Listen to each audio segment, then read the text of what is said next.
പകൽ വാർത്ത ആരംഭിക്കുകയാണ്. തലക്കെട്ടുകൾ. സമയപരിധിക്കുള്ളിൽ ബില്ലുകൾ ഒപ്പിടാൻ രാഷ്ട്രപതിയോടും ഗവർണറോടും നിർദ്ദേശിക്കാനാവില്ലെന്ന് സുപ്രീം കോടതി. ഒപ്പിടാൻ വൈകിയാൽ ബിൽ അംഗീകരിച്ചെന്ന് കണക്കാക്കരുതെന്ന വിധി തമിഴ്നാട് സർക്കാരിന് തിരിച്ചടി. ബില്ലുകൾ അനിശ്ചിതകാലത്തേക്ക് പിടിച്ചുവെക്കരുതെന്നും കോടതി. സംസ്ഥാന സർക്കാരുകളുമായി ആശയവിനിമയം നടത്തി പ്രശ്നം പരിഹരിക്കണമെന്നും രാഷ്ട്രപതി റഫറൻസിൽ ചരിത്രവിധി. സന്നിധാനത്തെ സ്വർണ്ണക്കൊള്ളയിൽ എ പത്മകുമാർ ചോദ്യമുനയിൽ. മുൻ ദേവസ്വം ബോർഡ് പ്രസിഡന്റിനെ SIT ചോദ്യം ചെയ്യുന്നു. ചോദ്യം ചെയ്യൽ തിരുവനന്തപുരത്ത്. അറസ്റ്റിലേക്ക് നീങ്ങുമോ എന്നതിൽ ആകാംക്ഷ.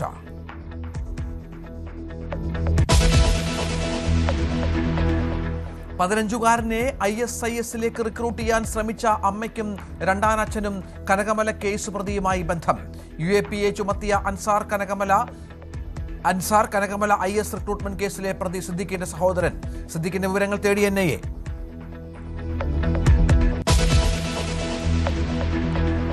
ശബരിമലയിൽ വൻ ഭക്തജന തിരക്ക്. ദർശനത്തിന് കാത്തിരിപ്പ് മണിക്കൂറുകൾ. 1 മിനിറ്റിൽ 18-ാം പടി ചവിട്ടുന്നത് 65 പേർ. സ്പോട്ട് ബുക്കിംഗ് 5000 പേർക്ക് മാത്രം.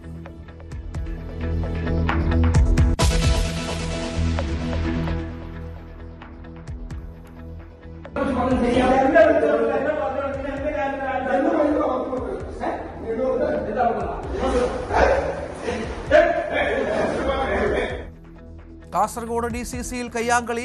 തമ്മിലടി സീറ്റ് തർക്കത്തെ തുടർന്ന്. കോഴിക്കോട് കല്ലായിയിൽ VM വിനുവിന് പകരം കാളക്കണ്ടി ബൈജു. തൃശൂർ അടാട്ട് പഞ്ചായത്തിൽ പോരാട്ടത്തിന് അനിലക്കര. മണ്ണാർക്കാട് മേഖലയിൽ വിമതരെ മത്സരിപ്പിക്കാൻ PK ശശി വിഭാഗം. നടിയെ ആക്രമിച്ച കേസ് വീണ്ടും കോടതിയിൽ. എറണാകുളം പ്രിൻസിപ്പൽ സെഷൻസ് കോടതി ഉടൻ പരിഗണിക്കും. വിധി പറയുന്ന തീയതി തീരുമാനിക്കും. കേസിൽ ദിലീപ് അടക്കം 9 പ്രതികൾ.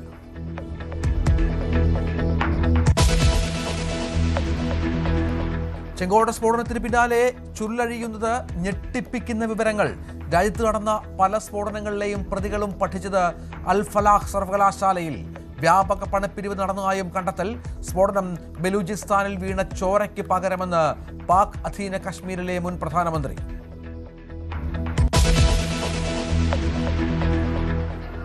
मैं नीतीश कुमार सत्यनिष्ठा से प्रतिज्ञान करता हूं कि जो विषय बिहार राज्य के मुख्यमंत्री के रूप में मेरे विचार के लिए लाया जाएगा.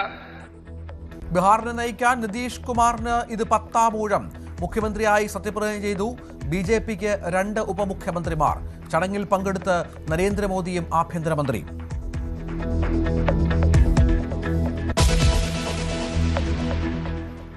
കാസർഗോഡ് DCC ഓഫീസിൽ കോൺഗ്രസ് നേതാക്കൾ തമ്മിലടിച്ചു. ഈസ്റ്റ് എളശ്ശേരി പഞ്ചായത്തിലെ സ്ഥാനാർത്ഥി നിർണയവുമായി ബന്ധപ്പെട്ട യോഗത്തിലാണ് കയ്യാങ്കളി. DCC പ്രസിഡന്റിനെതിരെ ഗുരുതര ആരോപണവുമായി നേതാക്കൾ രംഗത്തെത്തി. DCC വൈസ് പ്രസിഡന്റ് ജെയിംസ് പന്തമാക്കനും DKTF ജില്ലാ പ്രസിഡന്റ് വാസുദേവനുമാണ് ഏറ്റുമുട്ടിയത്.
സംഘടനാ വിരുദ്ധ പ്രവർത്തനം നടത്തിയവർക്കെതിരെ നടപടി ഉണ്ടാകുമെന്ന് KPCC vice president M Liju പറഞ്ഞു. KV ബൈജു വിവരങ്ങൾ പങ്കുവെക്കുകയാണ്. ബൈജു, ദൃശ്യങ്ങളിൽ വ്യക്തമാണ് തല്ലുണ്ടായി, അതും DCC ഓഫീസിൽ വെച്ച്. എന്തായിരുന്നു കാരണം?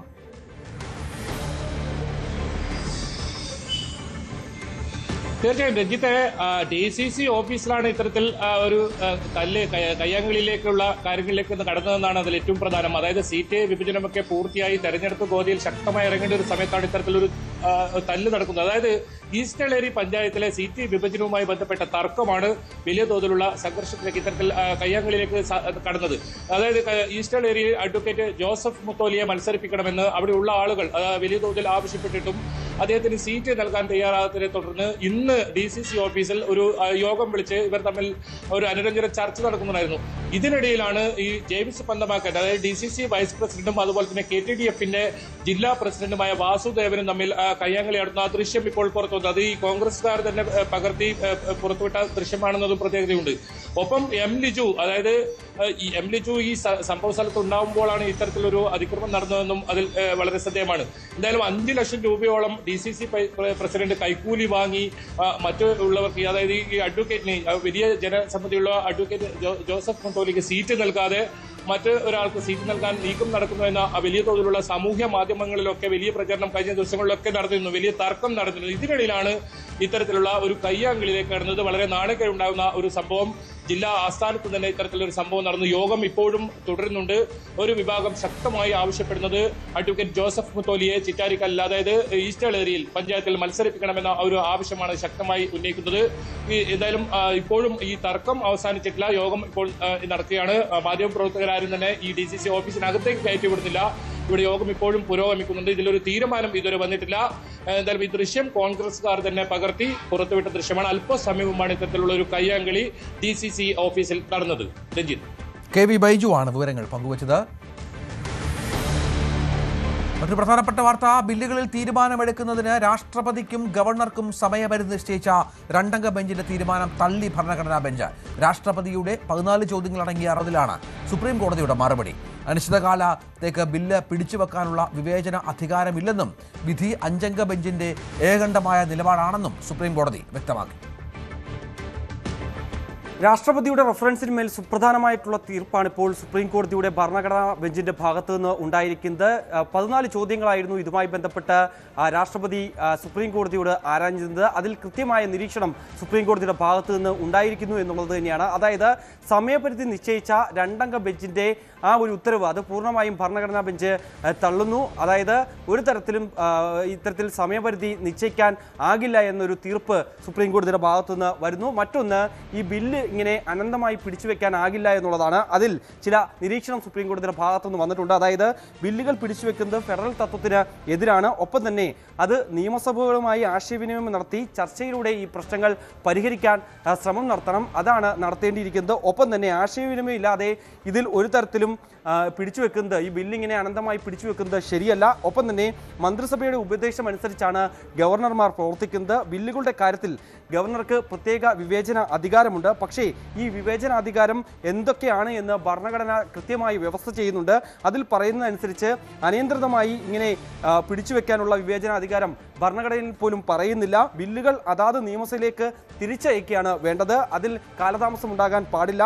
സമയപരിധി നിശ്ചയിക്കുന്നതിൽ ഞാൻ നേരത്തെ സൂചിപ്പിച്ച പോലെ തന്നെ ഭരണഘടനാപരമായ വ്യവസ്ഥ ചെയ്യുന്നില്ല. ഗവർണർ ഒപ്പിടാതെ ഒരു തരത്തിലും ഈ ഒരു ബില്ലുകൾക്ക് അംഗീകാരം നൽകാൻ ആകില്ല എന്നുകൂടി ഭരണഘടനയിൽ പറയുന്നുണ്ട്. ന്യായീകരിക്കാനാകാത്ത കാലതാമസം ഉണ്ടായാൽ മാത്രം അക്കാര്യത്തിൽ സുപ്രീം കോടതിക്ക് ഇടപെടാം. അതിൽ ചില സുപ്രധാന ചോദ്യം രാഷ്ട്രപതിയുടെ ഭാഗത്തുനിന്ന് വന്നിരുന്നു. അതായത് ഇങ്ങനെ ബില്ലുകൾ പിടിച്ചുവെക്കുന്നതിൽ സുപ്രീം കോടതിക്ക് നേരിട്ട് ഇടപെടാൻ സാധിക്കുമോ എന്നുള്ള ഒരു പ്രധാനപ്പെട്ട ചോദ്യം ഈ 14 ചോദ്യങ്ങളിൽ ഉൾപ്പെടുത്തിക്കൊണ്ട് രാഷ്ട്രപതി ഉന്നയിച്ചിരുന്നു. അതിന് കൃത്യമായ മറുപടി സുപ്രീം കോടതിയുടെ ഭാഗത്തുനിന്ന് ഉണ്ടാകുന്നു. ഭരണഘടനാ ബെഞ്ച് അതിന് മറുപടി നൽകുന്നു എന്നുള്ളതാണ്.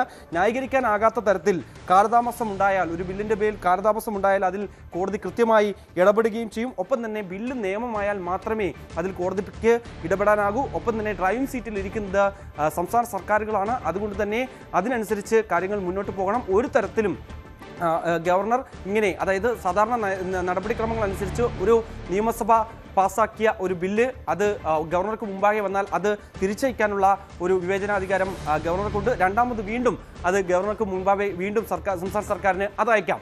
അത് പിന്നീട് ഗവർണറുടെ വിവേചനാധികാരം ഉപയോഗിച്ചുകൊണ്ട് രാഷ്ട്രപതിക്ക് അത് അയക്കാനുള്ള ഒരു പതിവുണ്ട്. അത് പല കാലങ്ങളിലും മുൻകാലങ്ങളിലുമൊക്കെ ഇതേ രീതിയിലുള്ള സമാനമായ നടപടി ഗവർണർമാരുടെ ഭാഗത്തു നിന്ന് പല സംസ്ഥാനങ്ങളും ഉണ്ടാവുകയും ചെയ്തിട്ടുണ്ട്. അതിനുശേഷം രാഷ്ട്രപതി കൃത്യമായ തീർപ്പ് കൽപ്പിച്ചതിന് ശേഷം ഒന്നുകിൽ അതാത് നിയമസഭയിലേക്ക് അയക്കുക, അതിനുശേഷം പ്രശ്നങ്ങൾ പരിഹരിച്ചതിന് ശേഷം അത് നിയമമാക്കുക എന്നുള്ള ഒരു വഴി മാത്രമാണ് നിയമം വ്യവസ്ഥ ചെയ്യുന്നത്. അത് ഭരണഘടനയും ആ ഒരു നിയമം വ്യവസ്ഥ ചെയ്യുന്നുണ്ട്. അതുകൊണ്ട് അതനുസരിച്ച് മുന്നോട്ട് പോവുക എന്നുള്ളതാണ്.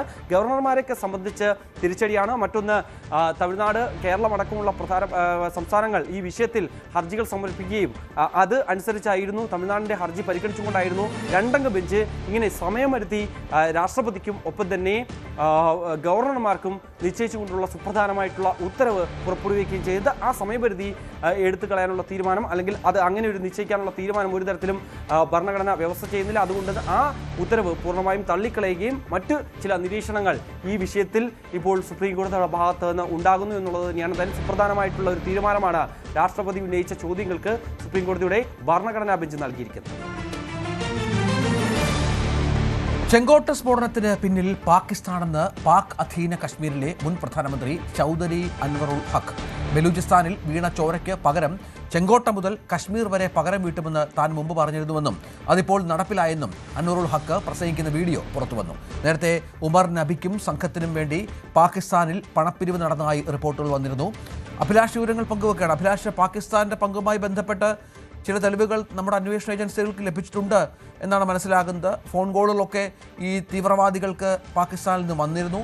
മറ്റൊരുപാട് തെളിവുകൾ പുറത്തു വരുന്നുണ്ട്. അൽഫലാ സർവകലാശാലയുടെ പങ്കൊക്കെ അടക്കം. മറ്റെന്തൊക്കെ വിവരങ്ങളാണ് ഇന്ന് ലഭ്യമായിട്ടുള്ളത്? രഞ്ജിത്ത്, ഞെട്ടിക്കുന്ന വിവരങ്ങളാണ് പുറത്തു വന്നുകൊണ്ടിരിക്കുന്നത്. ഇതിൽ ഏറ്റവും പുതിയതായിട്ട് വരുന്നത് പാകിസ്ഥാനിലെ പാക് അധീന കശ്മീരിലെ മുൻ പ്രധാനമന്ത്രിയായിരുന്ന അയാൾ അവിടെ അവിശ്വാസ വോട്ടിൽ പരാജയപ്പെട്ട് പുറത്തായ ആളാണ്. അയാൾ അവിടുത്തെ നിയമസഭയിൽ സംസാരിക്കുന്ന ഒരു ബൈറ്റാണ് നമുക്ക് ലഭിച്ചിരിക്കുന്നത്. അതിൽ പറയുന്നത് ഇങ്ങനെയാണ്: താൻ നേരത്തെ പറഞ്ഞിരുന്നതാണ് ബലൂചിസ്ഥാനിൽ വീണ ചോരയ്ക്ക് പകരം വീട്ടിയിരിക്കും, അത് തുടങ്ങിയിരിക്കുന്നു. ഇന്ത്യയിലെ ചെങ്കോട്ട മുതൽ കശ്മീരിലെ വനാന്തരങ്ങൾ വരെ ഇന്ത്യക്ക് പകരം വീട്ടുമെന്നുള്ളതാണ് ഇയാൾ പറഞ്ഞിരുന്നത്. ആ കാര്യം നടന്നിരിക്കുന്നു.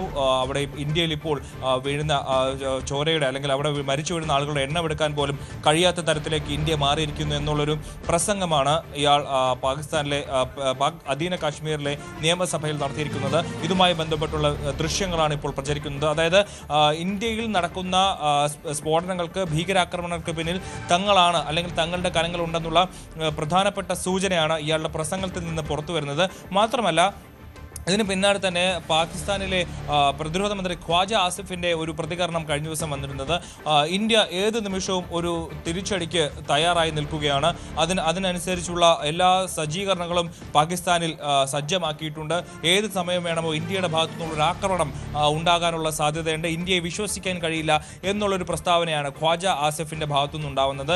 ഇതിനെല്ലാം ഇത്തരം പ്രതികരണങ്ങളെല്ലാം വരുന്നത് NIA ചില കണ്ടെത്തലുകൾ വരുന്നുണ്ട്. അതായത് ഉമർ നബിയും സംഘത്തിനും അവർക്ക് ഇന്ത്യക്കകത്ത് ഭീകരപ്രവർത്തനങ്ങൾ നടത്തുന്നതിന് വേണ്ടിയിട്ടുള്ള പണം സ്വരൂപിക്കാൻ പാകിസ്ഥാനിൽ നിന്നുള്ള ചില സംഘങ്ങൾ അവിടെ പണപ്പിരിവ് നടത്തിയെന്നുള്ള വിവരങ്ങൾ പുറത്തു വരുന്നു. അതിന് സാദാ പേ എന്ന് പറയുന്ന അവിടുത്തെ ഒരു ആപ്പ് അതിനായി ഉപയോഗിച്ചു എന്നുള്ള വിവരങ്ങൾ പുറത്തു വരുന്നു. അങ്ങനെ ഇന്ത്യയിലെ ഭീകരാക്രമണങ്ങൾ, അതായത് ചെങ്കോട്ട സ്ഫോടനത്തിനടക്കം നടന്ന ആക്രമണങ്ങളിൽ പാകിസ്ഥാന് കൃത്യമായിട്ടുള്ള പങ്കുണ്ട് എന്നുള്ള വിവരങ്ങളാണ് ഈ മണിക്കൂറിൽ പുറത്തു വരുന്നത്. അതിൻ്റെ തെളിവുകൾ കൂടി നമുക്കിപ്പോൾ ലഭിക്കുന്നു എന്നുള്ളതാണ് ഏറ്റവും പ്രധാനപ്പെട്ട കാര്യം. മാത്രമല്ല, ഈ അൽഫല കോളേജുമായി ബന്ധപ്പെട്ടുള്ള അന്വേഷണങ്ങൾ നടന്നുകൊണ്ടിരിക്കുമ്പോഴാണ് അതിൻ്റെ ചെയർമാനായിട്ടുള്ള ജാവേദ് അഹമ്മദ് സിദ്ദിഖിയെ അറസ്റ്റ് ചെയ്യുന്നത്. ഇയാളുമായി ബന്ധപ്പെട്ട് 415 കോടി രൂപയുടെ കള്ളപ്പണ ഇടപാടുകൾ നടന്നതായിട്ടുള്ള വിവരങ്ങൾ പുറത്തു വരുന്നു. ഇത് കൂടാതെയാണ് 48 ലക്ഷം രൂപ പണമായി ഇയാളിൽ നിന്ന് പിടികൂടിയിരിക്കുന്നത്. അങ്ങനെ അൽഫല കോളേജുമായി ബന്ധപ്പെട്ടുള്ള ചില നിർണായക തെളിവുകൾ പുറത്തു വരുന്നു.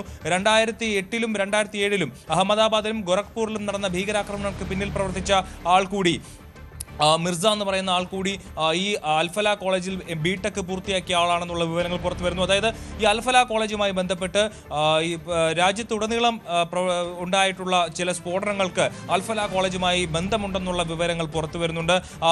ആ ഭീകരാക്രമണം നടത്തിയ ആൾ മിർസ ഷാദാബ് ബൈക്ക്, ഇയാൾ അവിടെ പഠിച്ച ആളാണെന്നുള്ള വിവരങ്ങൾ പുറത്തു വരുന്നു. മാത്രമല്ല, ഉമർ നബിയും സംഘവും അവരെക്കുറിച്ചുള്ള വിവരങ്ങൾ പുറത്തു വന്നതിന് ശേഷം അൽഫല കോളേജിലെ ചില ഡോക്ടർമാരും അവിടുത്തെ സ്റ്റാഫുകളും ഒളിവിലാണെന്നുള്ള വിവരങ്ങൾ പുറത്തു വരുന്നു. അവരുടെ മൊബൈൽ ഫോൺ സ്വിച്ച് ഓഫ് ആണെന്നുള്ള വിവരങ്ങളാണ് ഇപ്പോൾ നമുക്ക് ലഭിക്കുന്നത്. അങ്ങനെ ചെങ്കോട്ട സ്ഫോടനവുമായി ബന്ധപ്പെട്ട് ഓരോ മണിക്കൂർ കഴിയുമ്പോഴും പുതിയ വിവരങ്ങൾ പുറത്തു വന്നുകൊണ്ടിരിക്കുകയാണ്. രഞ്ജിത്ത്, അഭിലാഷാണ് പങ്കുവച്ചത്.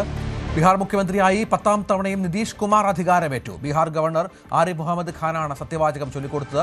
BJPയുടെ സമ്രാട് ചൗധരിയും വിജയകുമാർ സിൻഹയും ഉപമുഖ്യമന്ത്രിമാരെ സത്യപ്രതിജ്ഞ ചെയ്തു. 22 മന്ത്രിമാരാണ് ഇന്ന് സത്യപ്രതിജ്ഞ ചെയ്ത് അധികാരമേറ്റത്. प्रतिज्ञान करता हूं कि मैं विधि द्वारा स्थापित भारत के संविधान के प्रति सच्ची श्रद्धा और निष्ठा रखूंगा। मैं सम्राट चौधरी ईश्वर की शपथ लेता हूं कि मैं विधि द्वारा स्थापित भारत के संविधान के प्रति सच्ची श्रद्धा और निष्ठा रखूंगा। मैं भारत की प्रभुता और अखंडता अक्षुण्ण रखूंगा। मैं विजय कुमार सिन्हा ईश्वर की शपथ लेता हूं कि मैं विधि द्वारा स्थापित भारत के संविधान के प्रति सच्ची श्रद्धा और निष्ठा रखूंगा। मैं भारत की प्रभुता और अखंडता अक्षुण्ण रखूंगा।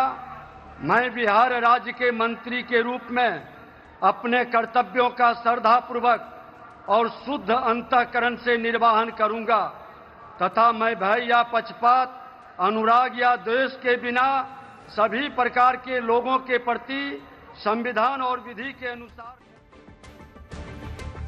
ഷെയ്ഖ് ഹസീനയെ ഇന്ത്യയിൽ നിന്ന് പിടികൂടാൻ ഇന്റർപോളിനെ സമീപിക്കാൻ ഒരുങ്ങി ബംഗ്ലാദേശ്. ഹസീനയെ കൈമാറണമെന്ന് തിങ്കളാഴ്ച മുഹമ്മദ് യൂനുസ് നയിക്കുന്ന ഇടക്കാല സർക്കാർ ആവശ്യപ്പെട്ടിട്ടും അനുകൂല നീക്കങ്ങൾ ഉണ്ടാകാതായതോടെയാണ് നടപടി. അതേസമയം ബംഗ്ലാദേശ് വിദേശകാര്യ മന്ത്രാലയം ഇതുവരെയും വിഷയത്തെ സംബന്ധിച്ച് ഇന്ത്യക്ക് ഔദ്യോഗികമായി കത്ത് നൽകിയിട്ടില്ല.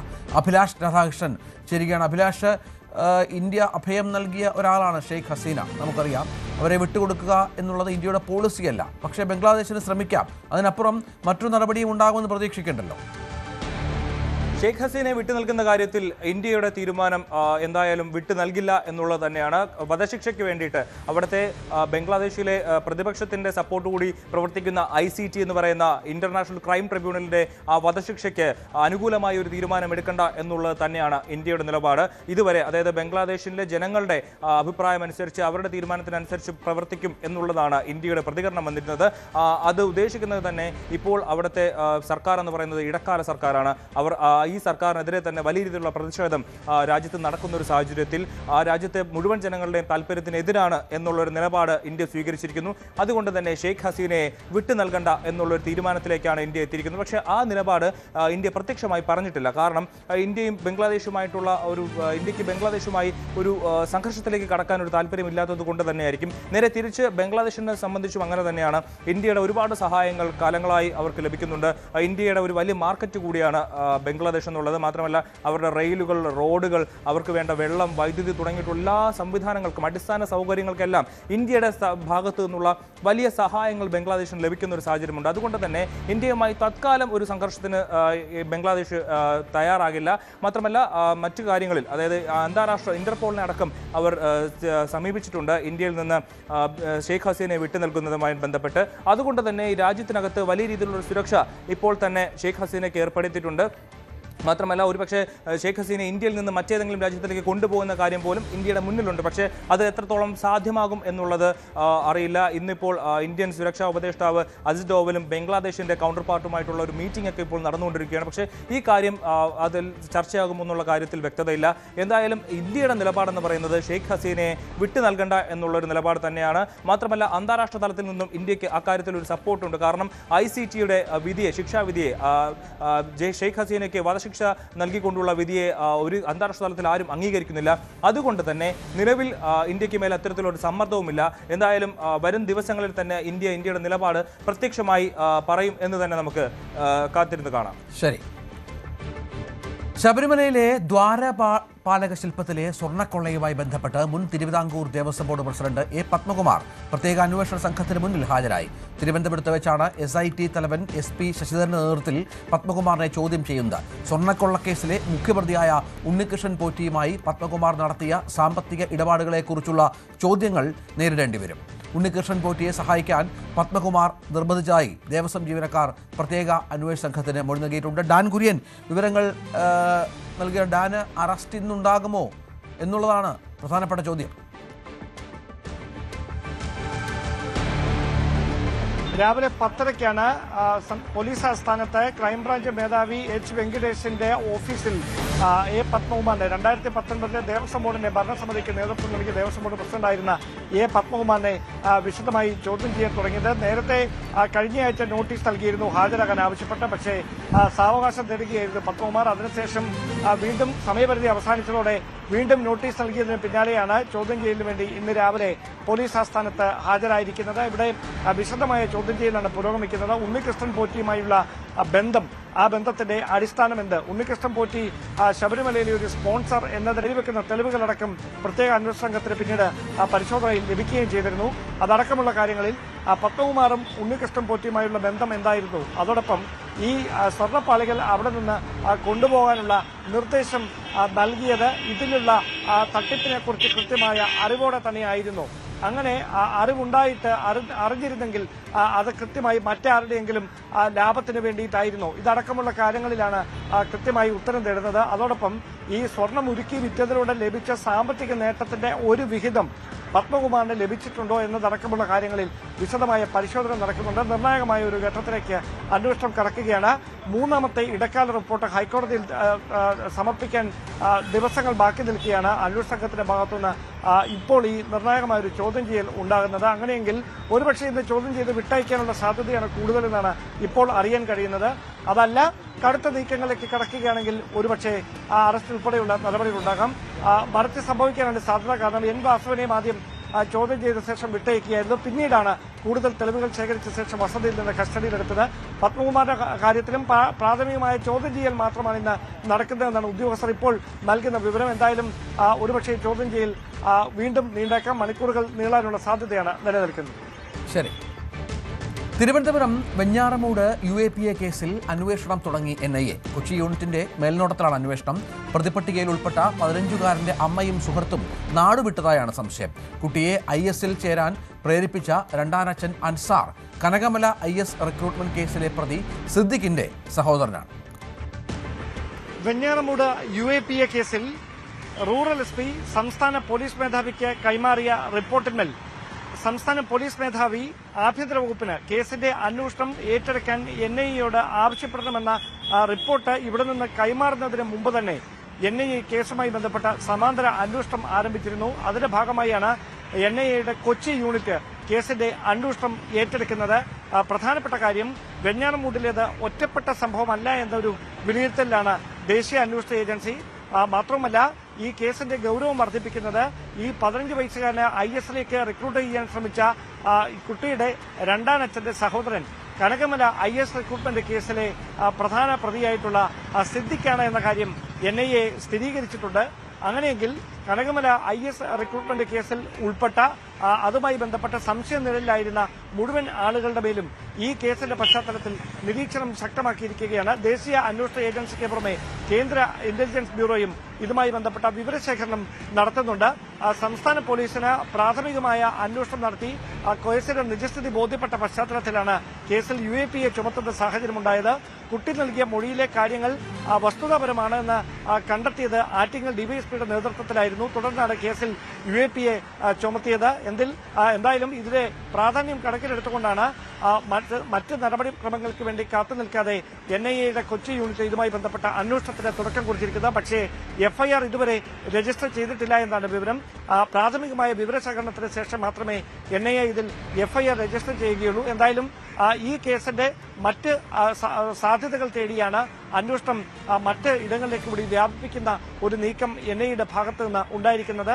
കനകമല IS റിക്രൂട്ട്മെന്റ് കേസുമായി ബന്ധമുള്ള സിദ്ദിഖ് ഉൾപ്പെടെയുള്ള സംഘം എങ്ങനെ ഈ വെഞ്ഞാറമൂട് കേസിലെ ഈ 15 വയസ്സുകാരനെ IS-ലേക്ക് റിക്രൂട്ട് ചെയ്യാനുള്ള നീക്കങ്ങൾക്ക് പിന്നിൽ പ്രവർത്തിച്ചുവെന്ന് കണ്ടെത്തുന്നതിന് വേണ്ടിയുള്ള പരിശോധനയാണ് NIA ആരംഭിച്ചിരിക്കുന്നത്. മാത്രവുമല്ല, ഈ വെമ്പായം കേന്ദ്രീകരിച്ചുകൊണ്ട് മറ്റേതെങ്കിലും തരത്തിലുള്ള ഇത്തരത്തിലുള്ള ദേശവിരുദ്ധ പ്രവർത്തനങ്ങൾ നടന്നിരുന്നോ എന്ന് കണ്ടെത്തുന്നതിനുള്ള ഒരു പരിശോധനയും NIA പോലീസിന്റെ സഹകരണത്തോടെ നടത്തുന്നുണ്ട്. ഇതിന്റെ ഭാഗമായി ഈ വെമ്പായം സ്വദേശിയായ ഈ അൻസാറിനെ കേന്ദ്രീകരിച്ചാണ്, ഈ കുട്ടിയുടെ രണ്ടാനച്ഛനായ അൻസാറിനെ കേന്ദ്രീകരിച്ചുകൊണ്ടാണ് അന്വേഷണം ഇപ്പോൾ പുരോഗമിക്കുന്നത്.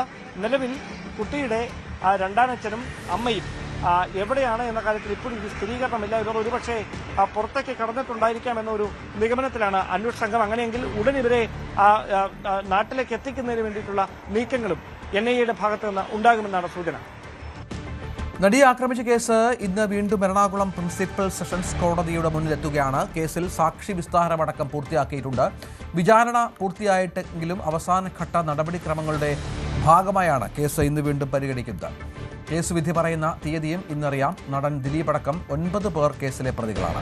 നവമി ദിനേശ് ചേരുന്നുണ്ട്. നവമി, ഏറ്റവും പ്രധാനം അതുതന്നെയാണ്. എന്നാണ് ഈ കേസിന്റെ വിധി എന്നത് കേരളം ആകാംക്ഷയോടെ കാത്തു നിൽക്കുന്ന ഒന്നാണ്. ആ ദിനം ഇന്നറിയാമോ? രഞ്ജിത്ത്, ഇന്ന് തീയതി പ്രഖ്യാപിക്കുമോ എന്നതിൽ ചില സംശയങ്ങൾ നിലനിൽക്കുന്നുണ്ട്. രാവിലെ 11 മണിയോടുകൂടി ഹർജി പരിഗണിക്കുമെന്നാണ് അറിഞ്ഞിരുന്നത്. പക്ഷേ ഇതുവരേക്കും ജസ്റ്റിസ് അണിയം വർഗീസിന്റെ ബെഞ്ച് ഈ കേസ് പരിഗണിച്ചിട്ടില്ല. പക്ഷേ നടൻ പൾസർ സുനി അടക്കമുള്ള മറ്റു ചില പ്രതികൾ ഇവിടെ എത്തിയിട്ടുമുണ്ട്. ഇന്ന് തന്നെ തീയതി അറിയുമോ എന്നതിൽ വ്യക്തത വന്നിട്ടില്ല. എന്തായാലും അതിൽ കാത്തിരിക്കുകയാണ്. 7.5 വർഷത്തെ വിചാരണയ്ക്കൊടുവിലാണ് ഇതിന്റെ വിധിക്ക് വേണ്ടി കേരളം കാത്തിരിക്കുന്നത്. നമുക്കറിയാം, ഏറെ കോളിളക്കം സൃഷ്ടിച്ച ഒരു കേസ് കൂടിയായിരുന്നു.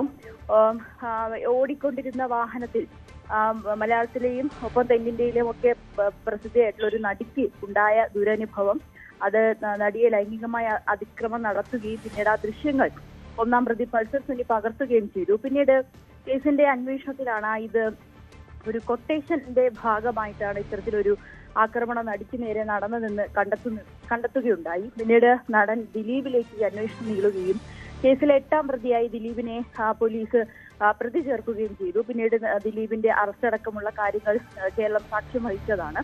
എന്നാലും ഈ കേസ് ഇത്രയേറെ നീണ്ടതിൽ നടിക്കും വലിയ എതിർപ്പുണ്ടായിരുന്നു. സുപ്രീം കോടതിയിലടക്കം നടി ഹർജിയുമായി പോവുകയും ചെയ്തിരുന്നു. ഇതിൽ ജഡ്ജിയെ മാറ്റണമെന്ന ആവശ്യം അടക്കം ഉന്നയിക്കുന്ന സാഹചര്യമുണ്ടായി. എന്തായാലും അതിനൊക്കെ ഒടുവിലായി 7.5 വർഷത്തെ കാത്തിരിപ്പിന് ഏകദേശം വിരാമമാകുന്നു എന്ന് പറയാൻ കഴിയും.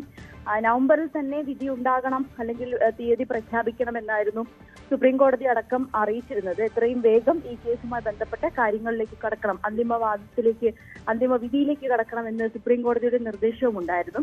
ആ ഒരു സാഹചര്യത്തിൽ കൂടിയാണ് ഇന്ന് ചിലപ്പോൾ തീയതി പ്രഖ്യാപിച്ചേക്കാമെന്ന് മാത്രമേ അറിയുന്നുള്ളൂ. എന്തായാലും ഹർജി ഇതുവരേക്ക് പരിഗണിച്ചിട്ടുമില്ല. ശരി. ഇടുക്കി വാഴത്തോപ്പ് സ്കൂളിൽ ബസ് കയറി 4 വയസ്സുകാരി മരിച്ച സംഭവത്തിൽ സ്കൂൾ അധികൃതർക്കെതിരെയും നടപടി ആവശ്യപ്പെട്ട് കുടുംബം രംഗത്ത്. സ്കൂളിൽ കുട്ടികളെ നിരീക്ഷിക്കുന്നതിൽ അധികൃതർക്ക് വീഴ്ചയുണ്ടായി. ഡ്രൈവറെ മാത്രം പ്രതി ചേർക്കാൻ ആകില്ല. മാനേജ്മെന്റിനെതിരെയും കൃത്യമായ നടപടി വേണമെന്നും കുടുംബം ആവശ്യപ്പെട്ടു. ഇന്നലെയാണ് ഗിരിജ്യോതി CMI പബ്ലിക് സ്കൂളിലെ KG വിദ്യാർത്ഥിനി 4 വയസ്സുകാരി ഹെയ്സൽബെൻ സ്കൂൾ ബസ് കയറി മരിച്ചത്. ഒരു കുട്ടിക്ക് ഗുരുതരമായി പരിക്കേൽക്കുകയും ചെയ്തു. കുട്ടികൾക്കൊപ്പം ആയയില്ലാതിരുന്നതാണ് അപകടത്തിന് വഴിവെച്ചത്. വാഹനത്തിലുണ്ടായിരുന്ന 2 അധ്യാപികമാർ കുട്ടികളെ ശ്രദ്ധിച്ചിരുന്നില്ല. സംഭവത്തിൽ സ്കൂൾ അധികൃതർക്കെതിരെയും നടപടി ആവശ്യപ്പെട്ട് മരിച്ച ഹെയ്സൽബെന്നിന്റെ കുടുംബം രംഗത്തെത്തി. സ്കൂളിൽ കുട്ടികളെ നിരീക്ഷിക്കുന്നതിൽ അധികൃതർക്ക് വീഴ്ചയുണ്ടായി. ഡ്രൈവറെ മാത്രം പ്രതി ചേർക്കാനാകില്ല. മാനേജ്മെന്റിനെതിരെയും കൃത്യമായ നടപടി വേണമെന്നും കുടുംബം ആവശ്യപ്പെട്ടു.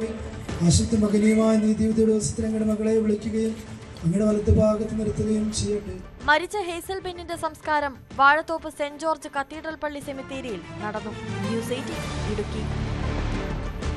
അന്താരാഷ്ട്ര അവയവക്കടത്തിൽ NIAയ്ക്ക് നിർണായകമായ കൂടുതൽ വിവരങ്ങൾ ലഭിച്ചുവെന്ന് സൂചന. കസ്റ്റഡിയിലുള്ള മുഖ്യപ്രതി മധു ജയകുമാർ അന്താരാഷ്ട്ര റാക്കറ്റിന്റെ കണ്ണി. ഇന്ത്യയിൽ നിന്നുള്ള 14 ഇരകളെയും NIA കണ്ടെത്തി. ഇറാൻ കേന്ദ്രീകരിച്ച് പ്രവർത്തിക്കുന്ന അന്താരാഷ്ട്ര റാക്കറ്റിന്റെ മുഖ്യ കണ്ണിയായ മധു ജയകുമാറിൽ നിന്ന് കൂടുതൽ വിവരങ്ങൾ തേടുകയാണ് NIA. മനുഷ്യക്കടത്തിന് വിധേയരായ 14 ഇന്ത്യക്കാരെയും NIA കണ്ടെത്തിയിട്ടുണ്ട്.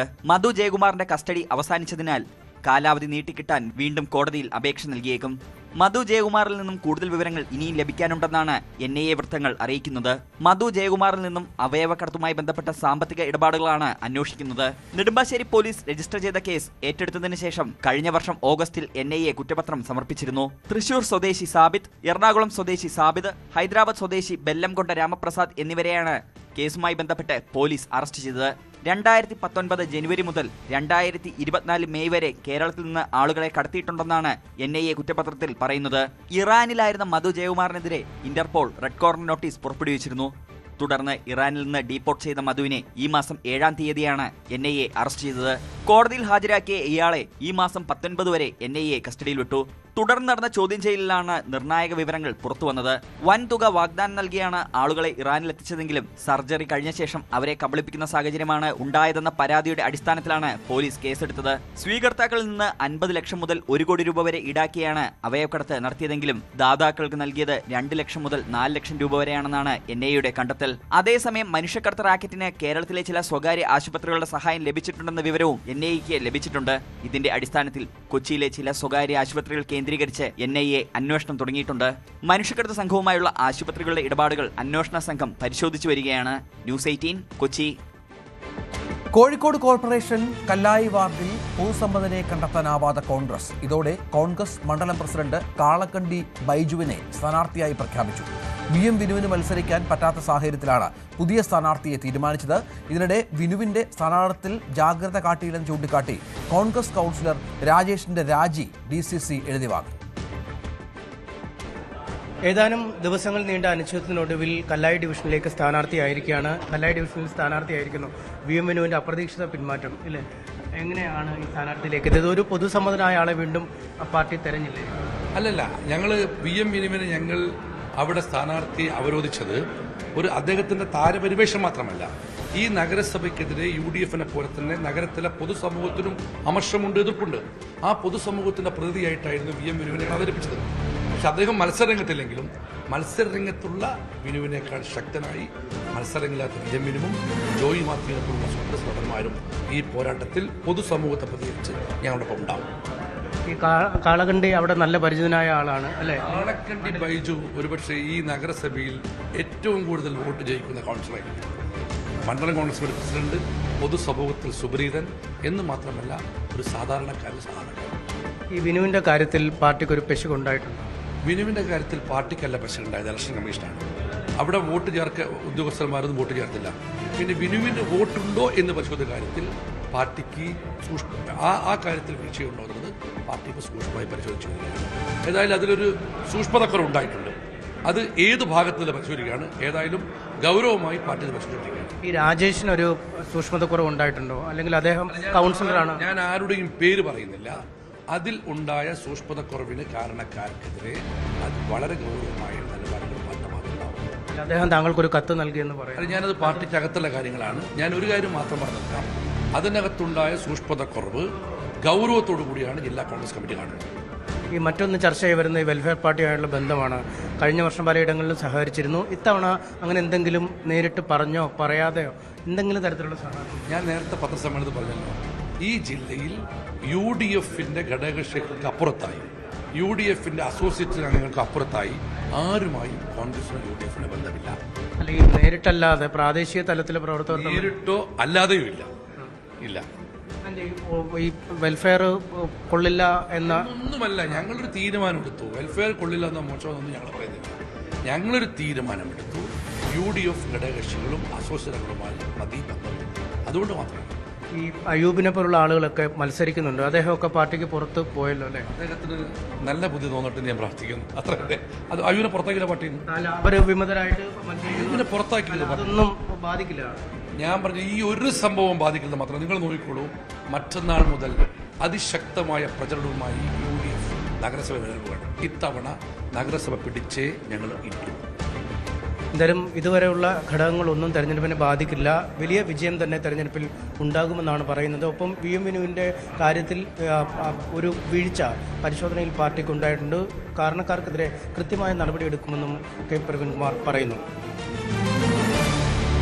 സ്ഥാനാർത്ഥി നിർണയത്തിലെ തർക്കം പരിഹരിച്ച് സ്ഥാനാർത്ഥികളെ പ്രഖ്യാപിച്ചു കോൺഗ്രസ്. മലപ്പുറം ജില്ലാ പഞ്ചായത്തിലേക്കുള്ള 10 സ്ഥാനാർത്ഥികളെയാണ് പ്രഖ്യാപിച്ചത്.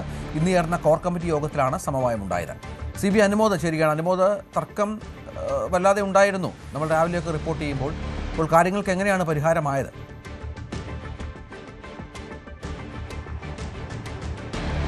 രഞ്ജിത്ത് 10 സ്ഥാനാർത്ഥികളെയാണ് കോൺഗ്രസ് പ്രഖ്യാപിച്ചിരിക്കുന്നത്. വഴിക്കടവ്, വണ്ടൂർ തുടങ്ങി 10 സീറ്റുകളിലേക്കുള്ള. ഇതിലേറ്റവും പ്രധാനപ്പെട്ടത് 4 സീറ്റുകളിലെ സ്ഥാനാർത്ഥി പ്രഖ്യാപനത്തിലായിരുന്നു തർക്കമുണ്ടായിരുന്നത്.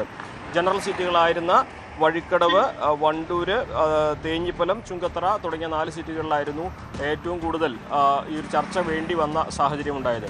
അവിടെ സ്ഥാനാർത്ഥികളെ പ്രഖ്യാപിക്കുകയാണ് കടമ്പയായിരുന്നത്. വഴിക്കടവിൽ എൻ എ കരീമും, വണ്ടൂർ അതേപോലെ മേലാറ്റൂരിൽ KT അജ്മലും, ചുങ്കത്തറയിൽ വാഴക്കാട് ജയ്സൽ എളമരവും, തേഞ്ഞിപ്പലം ഷാജി പാച്ചേരി. ഇതിൽ ഷാജി പാച്ചേരിയും അതുപോലെ തന്നെ KT അജ്മലും യൂത്ത് കോൺഗ്രസ് നേതാക്കളാണ്. അജ്മൽ കഴിഞ്ഞ തവണ വണ്ടൂർ ഡിവിഷനിൽ നിന്ന് ജയിച്ച വ്യക്തിയാണ്. നേരത്തെ ഈ വണ്ടൂർ ഡിവിഷനിൽ പരിഗണിച്ചിരുന്ന ബെന്നി തോമസിനെ KPCC സെക്രട്ടറി സ്ഥാനത്തേക്ക് പരിഗണിച്ചാണ് ഈ ഒരു പ്രശ്നത്തിന് പരിഹാരമുണ്ടാക്കിയത്. അതുപോലെ തന്നെ വാഴക്കാട് ഡിവിഷനിൽ പരിഗണിച്ചിരുന്ന സുധാകരനെയും അദ്ദേഹത്തിനും KP സെക്രട്ടറി സ്ഥാനം വാഗ്ദാനം ചെയ്തിട്ടുണ്ട്. അദ്ദേഹം ആ ലിസ്റ്റിൽപ്പെട്ട വ്യക്തി കൂടിയാണ്, അതായത് KP സെക്രട്ടറി പട്ടികയിൽപ്പെട്ട ആൾ കൂടിയാണ്.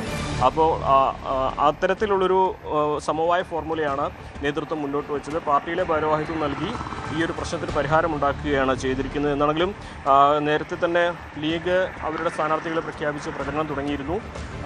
LDFും പ്രചരണ രംഗത്ത് ഇതുവരെ മുന്നേറ്റത്തിലാണെന്ന് അവകാശപ്പെടുന്നുണ്ട്. കാരണം അവരുടെ സ്ഥാനാർത്ഥി പ്രഖ്യാപനവും കഴിഞ്ഞ ആഴ്ച നടന്നതാണ്. അപ്പോൾ ഏറ്റവും അവസാനമാണ് ഇപ്പോൾ മുസ്ലിം കോൺഗ്രസിൻ്റെ ഭാഗത്തുള്ള സ്ഥാനാർത്ഥികളെ പ്രഖ്യാപിച്ചിരിക്കുന്നത്.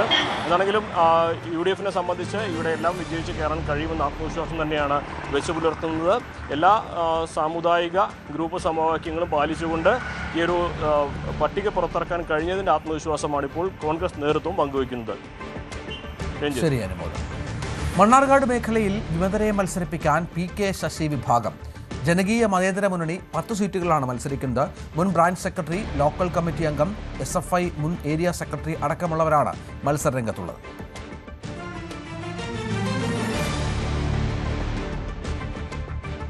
വടക്കഞ്ചേരി മുൻ MLA അനിൽ അക്കര വീണ്ടും തദ്ദേശ തെരഞ്ഞെടുപ്പിൽ ജനവിധി തേടുന്നു. അടാട്ട് പഞ്ചായത്തിലെ 15ാം വാർഡിലാണ് അനിൽ കോൺഗ്രസിനു വേണ്ടി മത്സരിക്കുന്നത്.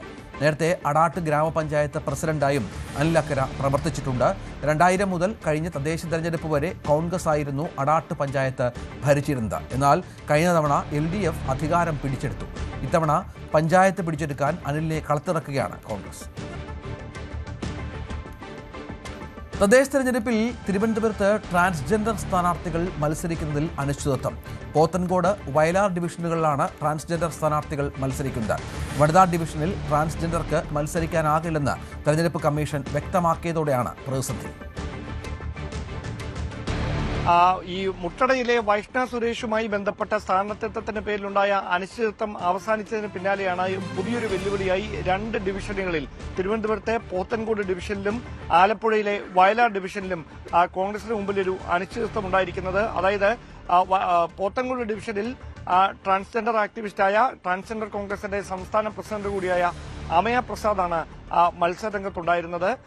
വയലാർ ഡിവിഷനിൽ അരുണുമായ M കുറുപ്പും മത്സരിക്കുമെന്നായിരുന്നു പറഞ്ഞത്. അതുമായി ബന്ധപ്പെട്ട പ്രചാരണമടക്കം അവർ നടത്തിക്കൊണ്ടിരിക്കുകയാണ്. അതിനിടെ ഇത് രണ്ടും, ഈ വയലാർ ഡിവിഷനും പോത്തൻകോട് ഡിവിഷനും വനിതാ സംവരണ വാർഡുകളാണ് എന്ന വിഷയം ചൂണ്ടിക്കാണിച്ചുകൊണ്ടാണ് ഇതുമായി ബന്ധപ്പെട്ട ഒരു അനിശ്ചിതത്വം ഇപ്പോൾ ഉണ്ടായിരിക്കുന്നത്. അതേസമയം ഈ ട്രാൻസ്ജെൻഡർ വിഭാഗത്തിൽ തന്നെ ട്രാൻസ് മെന്നും ട്രാൻസ് വുമനുമുണ്ട്.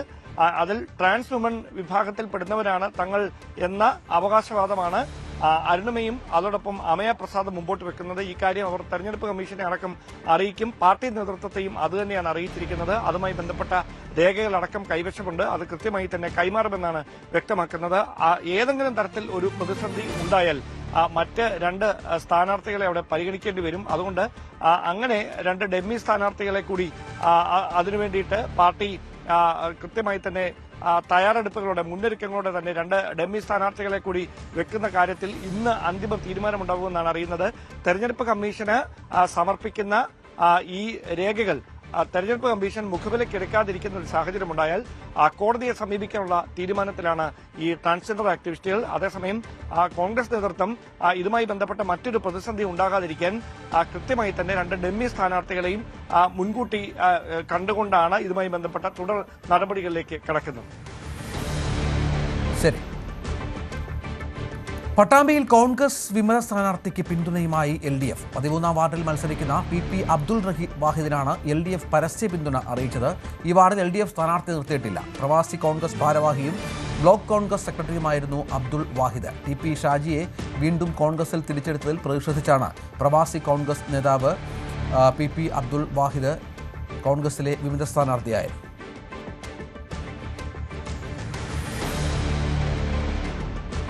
കണ്ണൂർ പയ്യന്നൂരിൽ LDF ഔദ്യോഗിക സ്ഥാനാർത്ഥിക്കെതിരെ മത്സരിക്കുന്ന CPM branch secretary C Vaishakh പത്രിക സമർപ്പിച്ചു.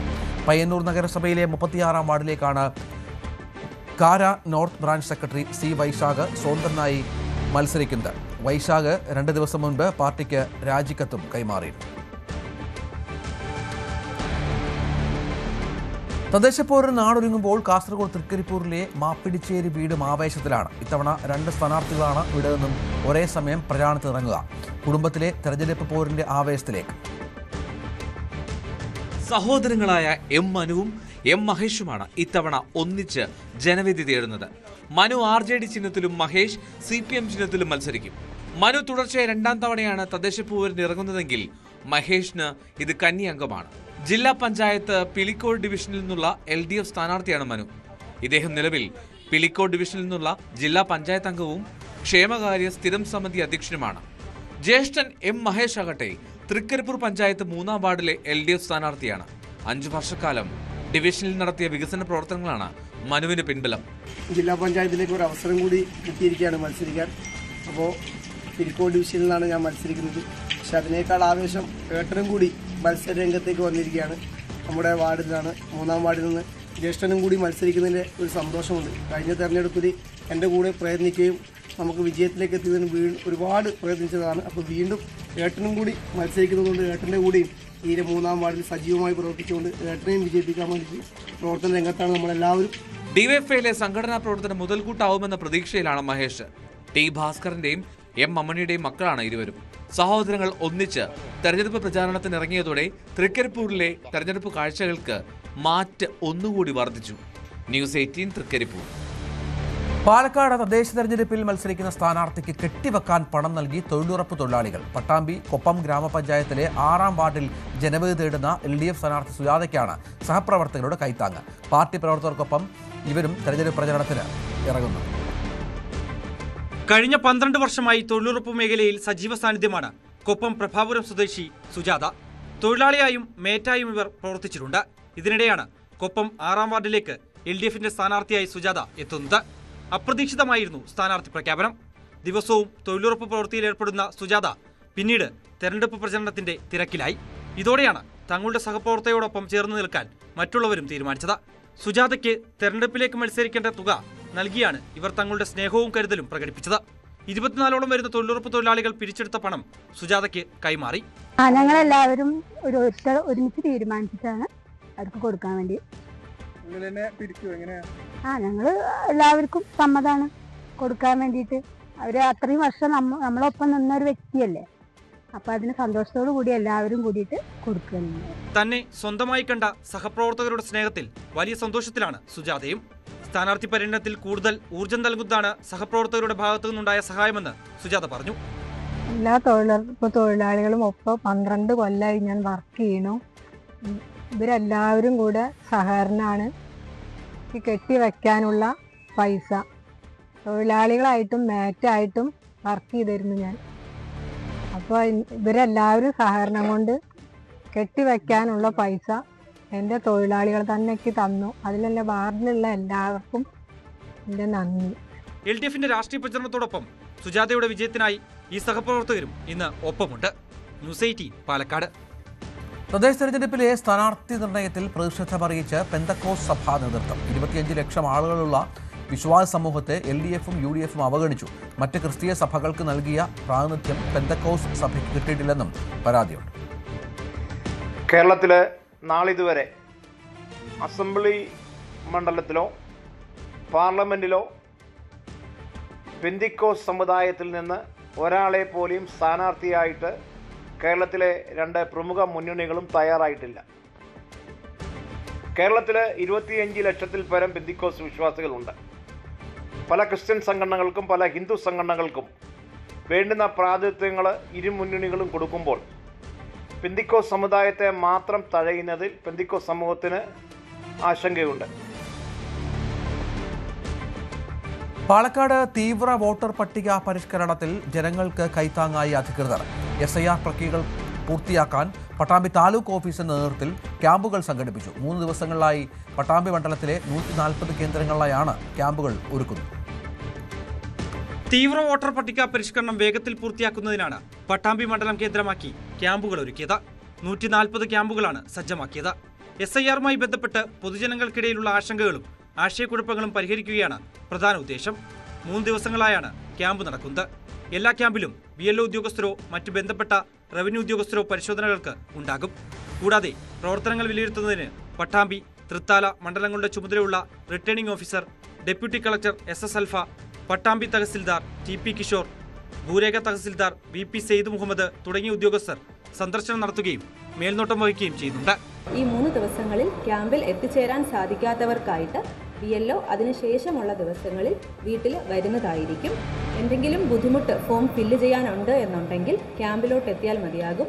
BLOയുടെ സഹായത്തോടു കൂടി വോളണ്ടിയേഴ്സിൻ്റെയും ഹെൽപ്പോടു കൂടി തന്നെ ആ ഫോം ഫില്ല് ചെയ്ത് നിങ്ങൾക്ക് കൊടുക്കാവുന്നതാണ്.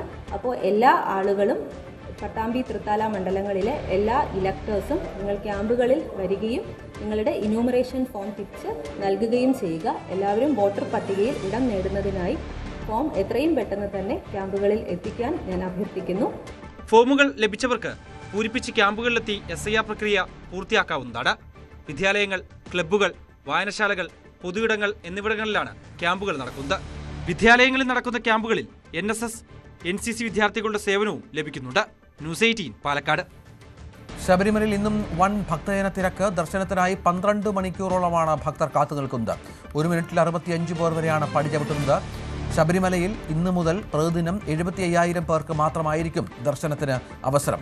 സ്പോട്ട് ബുക്കിംഗ് തിങ്കളാഴ്ച വരെ 5,000 ആക്കി ചുരുക്കിയിരുന്നു. VV വിനോദ് തയ്യാറാക്കിയ റിപ്പോർട്ട്. വിനോദ് തത്സമയം തന്നെ ചേരുന്നുണ്ട്. വിനോദ്, വലിയ തിരക്കാണ്, നമുക്ക് തൊട്ടുപുറകിൽ കാണാം. 2-3 ദിവസമായുള്ള തിരക്ക് അതേപടി തുടരുന്നു. വലിയ ഈ ക്യൂ ഒഴിച്ചാൽ മുകളിലെത്തിയാൽ സുഗമമായ ദർശനം സാധ്യമാകുന്നുണ്ടോ?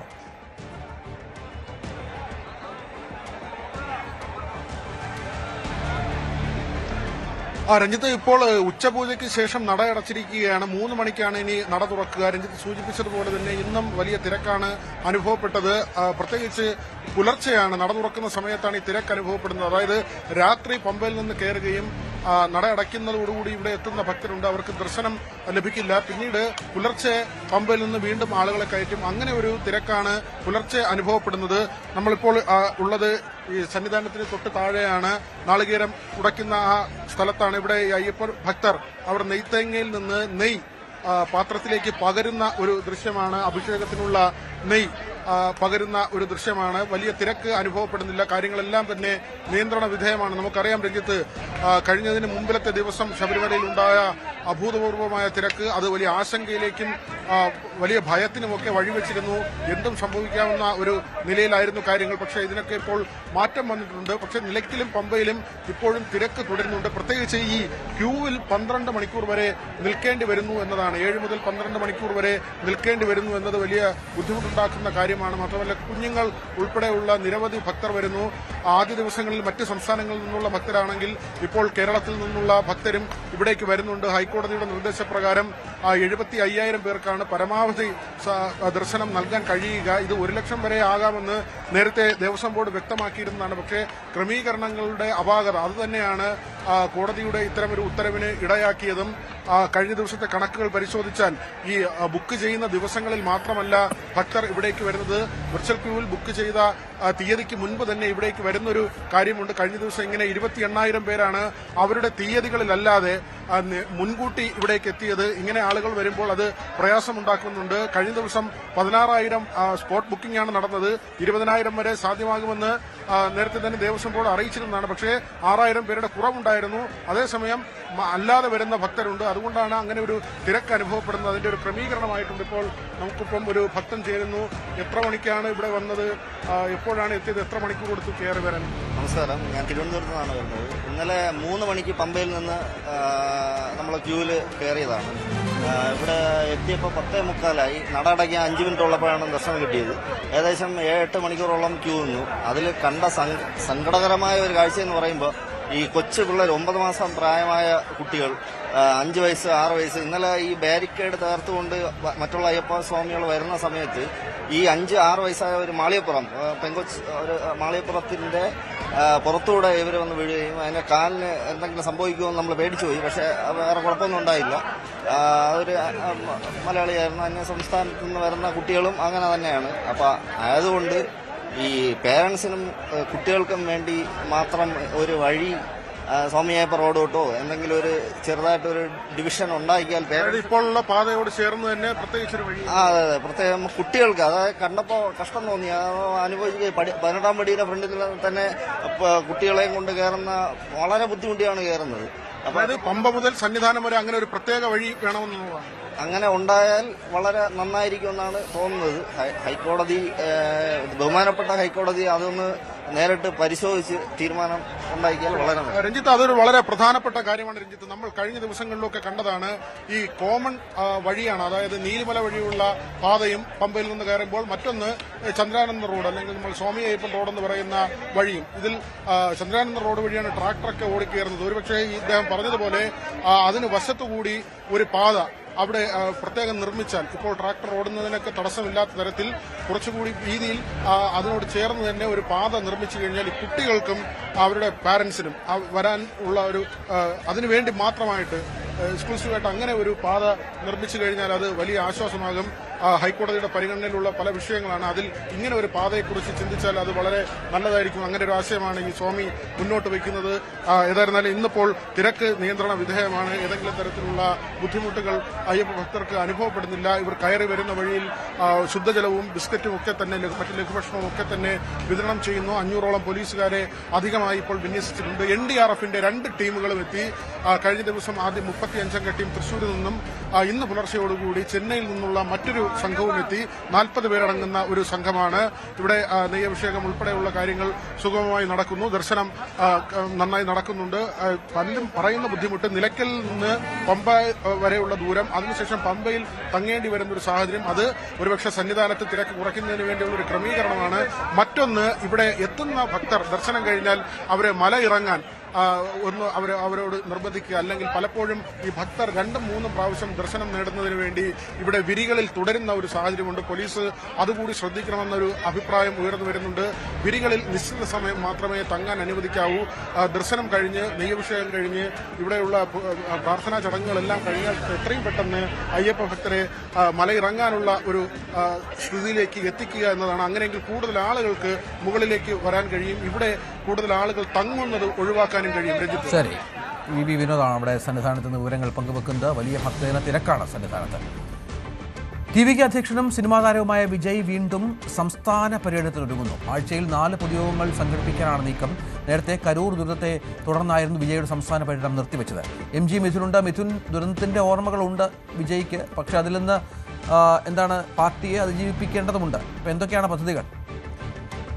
അടുത്ത മാസം 4 മുതൽ ഇത്തരത്തിൽ സംസ്ഥാന പര്യടനം ആരംഭിക്കാനുള്ള ഒരു നീക്കമാണ് ഇപ്പോൾ TV-യുടെ ഭാഗത്ത് നിന്ന് ഉണ്ടായിരിക്കുന്നത് എന്നുള്ളതാണ്. അത്തരത്തിലുള്ള സൂചനകളാണ് പുറത്തു വരുന്നത്. അതായത് ആഴ്ചയിൽ 4 പൊതുയോഗങ്ങൾ വെച്ച് സംഘടിപ്പിക്കാം. അതിൽ എത്രത്തോളം ആളുകൾ പങ്കെടുക്കുന്നു അതൊക്കെ നിജപ്പെടുത്തിക്കൊണ്ട് പോലീസ് നൽകുന്ന ആ ഒരു മാനദണ്ഡം അനുസരിച്ച് ഈ പരിപാടികൾ ക്രമീകരിക്കാനാണ് ഇപ്പോൾ നീക്കം TV-യുടെ ഭാഗത്തു നിന്നുണ്ടായിരിക്കുന്നത് എന്നാണ് നമുക്ക് മനസ്സിലാക്കാൻ സാധിക്കുന്നത്. ആദ്യ പര്യടനം ഈ അടുത്ത മാസം 4-ന് സേലത്തും ഒപ്പം തന്നെ കോയമ്പത്തൂരുമായി വെച്ച് സംഘടിപ്പിക്കാനാണ് തീരുമാനമെന്നാണ് അറിയാൻ സാധിക്കുന്നത്. ഇതിൽ എത്രത്തോളം പേരെ പങ്കെടുപ്പിക്കണം എന്നടക്കമുള്ള കാര്യങ്ങൾ, അത് മാനദണ്ഡം എങ്ങനെ പാലിക്കണം, ഒപ്പം തന്നെ ഇതിൽ എന്തൊക്കെ ക്രമീകരണങ്ങൾ ഏർപ്പെടുത്തണം തുടങ്ങിയ കാര്യങ്ങളൊക്കെ ഈ വരുന്ന ദിവസങ്ങളിൽ ഒരു തീരുമാനമുണ്ടാകും. അതിൻ്റെ ഒരു ഔദ്യോഗിക പ്രഖ്യാപനവും വിജയുടെ ഭാഗത്തു നിന്ന് തന്നെ ഉണ്ടാകുമെന്നുള്ളതാണ്. കരൂർ ദുരന്തവുമായി ബന്ധപ്പെട്ട് നിരവധി പേർക്ക് ജീവൻ നഷ്ടപ്പെടുന്ന ഒരു സ്ഥിതിവിശേഷം ഉണ്ടായിരുന്നു.